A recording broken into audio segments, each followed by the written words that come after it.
have we got in here? Shooter down the hallway. And her? She's under control. Kind of. She's under control. You okay? I'm good. That's a look at a scene from Bounty Hunters starring Trish Stratus, and there is going to be a special red carpet screening tonight at AMC at Yonge and Dundas. Good morning. Good morning. Hello. Hello. By the way, did you know how to hold a gun before you did this show? Actually, you know what I did? Because when I retired in 2006, the first show I did was called Armed and Famous. I don't know if you know about this. I went to Muncie, Indiana, and I was sworn in officially as a police officer, had a Glock 40 on my hip, and I was fighting crime. So, yeah. So you know all about how to hold it and go through the rooms. I rocked the gun show in a number of ways. So. Yes, you do, lady. I was saying to Trish just before, in the green room earlier that when she was walking down the street and I didn't realize it was her yet, I thought, boy, that girl looks like Angelina Jolie. And you said you get that occasionally. I said the same thing when I was I think it's the jaw. It's the well, and then of course now that I'm brunette, it's so I get that here and there, which I'll take that. And the That's leg, a good would you compliment. throw a leg like that out? I could try. Oh, please. You can take or maybe a I leg shouldn't. anytime. Now, I didn't know you got into the whole sort of fitness and wrestling world because you were at York? Is that right? Yeah. And there was a strike and you needed something to do? Well, yeah, York University went on strike in '97, and it was kind of one of those, okay, well, they're on strike, I'll just wait for them to come back. And in the meantime, I took a job at a gym. And I just, a lot of my career has been like right place at the right time. I was working at the gym, and this new industry called fitness modeling had just kind of started, and Robert Kennedy of Oxygen Magazine, Muscle Mag, he kind of started this industry, and I was available at the time. I was like, okay, I'll try this. He told me to come in for my first photo shoot, did a test shoot, and then he said, well, in 3 months, going to take you on your first professional photo shoot for fitness modeling. So I ate, slept, and trained and got ready for this photo shoot, and my motto is preparedness meets opportunity, because I thought, well, if I'm getting this opportunity, let me see what I can do. And I got contracted by Robert Kennedy at that point. And, he did this thing which Vince McMahon does, which is basically he put me on the cover. So this my very first photo shoot turned into my first cover, and he said Trish Stratus is the hottest and hottest fitness model on the scene, and people believed it, so I had to live up to it. It's all about the marketing, isn't it? It's really, like throw it out there. But then, so wrestling still wasn't part of your life? No. The fitness modeling kind of took off, and suddenly I had this little career, so I decided to just kind of, focus my attentions on it. And actually, I was on a show, and there was an internet rumor that Trish Stratus was spotted by Vince McMahon and that she will be starting wrestling soon, which was completely false. However, the internet spread this rumor, and fans got into it, and I've been a fan of wrestling my whole life. I'm I'm a big tomboy. I'm just like, I'm the son that my mom never had. Who was your favorite wrestler when you were growing up? Macho Man, Randy Savage. Yeah. And the beautiful Elizabeth. Exactly, yes, yeah. And it's funny because people ask me now, they say, like, who did you look up to as a woman, as a wrestler? But there really wasn't women wrestlers. It was more like Elizabeth, who she was sort of the manager, walked the men down, that sort of thing. So I was very lucky that when I did get into wrestling, it was sort of a changing dynamic for the women. We came in presenting that we were strong, athletic women, but we also showed that we could get physical in the ring as well. So we were given that opportunity in 2001. It's the first time they kind of decided to rebuild the women's division, and they put the title on me for the first time. And, we got an opportunity to showcase what women could do and be more than just the eye candy in the ring. So I was very lucky to be around that time. Do you remember a time when you weren't fit? No, I've always been fit, so.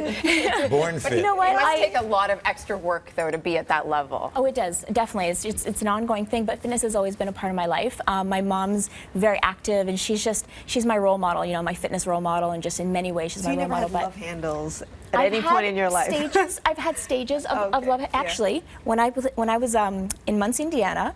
Now I was working this police job, so from 8 o'clock till 2 in the morning is when our shift was. So I understand this whole policemen eating donuts because there's not much else to eat at that time, and so I took in a few extra donuts, put on a couple extra pounds. Well, I do yoga. Yoga's how changed my tall are life. you? I'm about 5'3"-ish. Why is it that when women go into acting, they take on this kind of, there's a perception that they're much taller than they are. Do people meet you and go, oh, yeah. you're much smaller than I thought Yeah, you people think I'm like 6 foot You're an and a Amazon. hulking woman. They yeah. think you're an Amazon. Yeah, yeah. I don't know what that perception I think, is. well, especially for you, because you, portray this very powerful sort of persona that people expect. Right. But Yeah. we talked about this goes all the way back to Raquel Welch and, 10,000 years BC or whatever that, 1 million years, whatever that movie That was. one, I know which one you mean. Yeah, the big poster. Yeah, yeah. Yeah. And I think with the wrestling world, people just expect everyone's big in that world. So they just, you know, and it's larger than life. You're in this, you know, you're performing on the stage and things like that. So I guess it kind of. You know, people think a lot about fitness and wrestling and now yoga with you. But when I was thinking about you yesterday, I thought, gosh, sort of one of the achievements I'm most impressed with that you have is as a businesswoman. Because you've done so much, whether it's the wrestling career or then moving it into the yoga world, and that has DVDs and a clothing line and all that sort of thing. Was being a business person always part of your plan as well? You know, I think marketing, like you mentioned earlier with the Vince McMahon, and I've had mentors like Robert Kennedy and Vince McMahon who I've really studied the ways of marketing, and that's been key to my success, I guess, kind of transitioning out of wrestling, is taking this name that I've built, and the Canadian media was really great about embracing my success. And so when I retired in 2006, I just had to make smart moves on what I wanted to do next. Luckily, I've been able to pursue, you know, things with passion, and I think when you are passionate about something, you put everything into it, and you don't mind the long hours, you don't mind doing everything it takes to make something grow like a business. And so that's what's happened with Stratosphere. Fell in love with yoga, discovered it while I was wrestling, and decided to delve into it. And you know, everything I feel has been a little bit of a happy accident in my life. It's sort of like, I loved yoga, I wanted to share the benefits of yoga, I opened up my studio, and then just like one thing led to the other. And it's like, I've just been very lucky with a lot of opportunities that I take advantage of. Smart Fragrance? moves. I like that. We were talking about fragrances Yeah. this week, and all these celebrity fragrances. So do you smell, you just like sit and smell, this smells like Trish. People Yeah, I don't know how to make it. Oh, they would.